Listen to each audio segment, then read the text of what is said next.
Ada yang membuat Sangga Kemulannya cukup satu rong, ada dulu. Namanya Hyang Arda Nareswari gitu. Atau Sang Yang Embang gitu. Ada yang membuat dua, Ibunte Bapante. Ada yang membuat rong telu, dasar konsepnya adalah ajaran Empu Kuturan. Rong telu kemudian menjadi apa? Ibunte, Bapante, Ragante, tengah-tengah Ragante. Jadi ini ayah, ibu gitu konsepnya. Tapi kemudian ada juga yang menyatakan itu linggih Trimurti, Brahma, Wisnu, Siwa. Nah datang ajaran Dang Hyang Nirata, dia menjadilah Padmasari di rumah atau Padmasana lah kalau yang lebih gede lagi. Tujuannya apa? Menyatakan Tuhan sebagai Siwa, Sadasiwa, Paramasiwa. Gitu. Jadi yang tipenya vertikal. Kalau yang horizontal Brahma, Wisnu, Iswara atau Siwa gitu. Nah, jadi intinya seperti ini. Brahma, Wisnu, Iswara yaitu Siwa. Rong telu. Nah, atau Bapante, Ibunte, Ragante gitu. Nah, jadi konsepnya artinya kita ini semua asal kita adalah kita sampai ada ini kan berasal dari apa? Penciptaan, pemeliharaan dan kembali ke asal karena peleburan gitu. Sehingga itu membuat kita ketika kita duduk di hadapan pelinggih kemulan itu pelajaran sih sebenarnya buat kita Pak Budu. Ketika kita menoleh sisi selatan gitu, sisi kanannya kita menghadap itu. Di sana ada tempatnya Brahma. Brahma itu sang pencipta. Ketika kita menatap rong sebelah kanan yang rongnya Batara Brahma sebagai sang pencipta warna merah, maka yang kita ingat adalah apa? Aku ini diciptakan. Aku ini diciptakan. Untuk apa aku diciptakan dan lahir ke dunia ini gitu. Lalu masuk ke Wisnu yang ke kiri kita. Makanya apa yang harus aku pelihara sebenarnya gitu. Yang di tengah-tengah sang pelebur, pada akhirnya aku akan pulang. Jadi untuk apa aku diciptakan? Aku memelihara kehidupanku, memelihara tubuhku, memelihara pikiranku, memelihara perasaanku, memelihara segala dalam diriku. Toh pada akhirnya aku akan pulang gitu. Ini pelajaran untuk merenung sebenarnya di kemulan itu. Kita bisa gunakan itu. Jadi duduk di sana maka kita akan berguru kepada, ada yang mengatakan itu juga linggih Betara yang guru.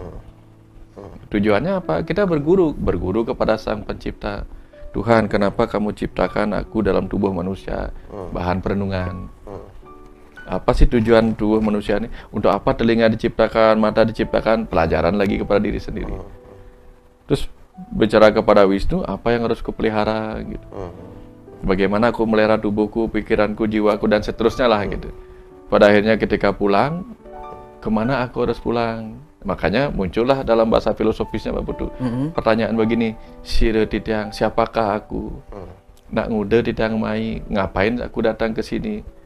Kemana tujuanku nanti pulang gitu.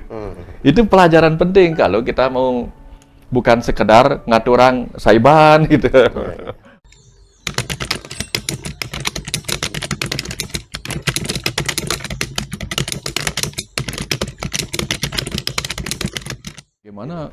Bagaimana misalnya kalau yang melakukan upacara ngaben ngelanus atau tandang mantri, tumandang mantri begitu, yang satu hari penuh selesai Pak Putu langsung kelinggihan gitu. Gimana kan tidak sempat enakan niki ya, tidak sempat di segara lagi mempendam lama. Nah itu kan namanya juga ritual. Satu dalam ritual ada doa-doa, ada harapan dan ada pembelajaran di situ. Bahwa ketika kita meninggal kita ada yang mengubur. Ada yang mengubur, salahkah yang mengubur? Lebih baikkah mengubur daripada mengaben atau lebih baikkah ngaben daripada mengubur?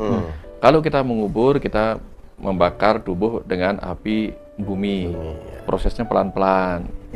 Jadi kalau yang masih melekat kepada tubuhnya, masih tahu tubuhnya ada di situ.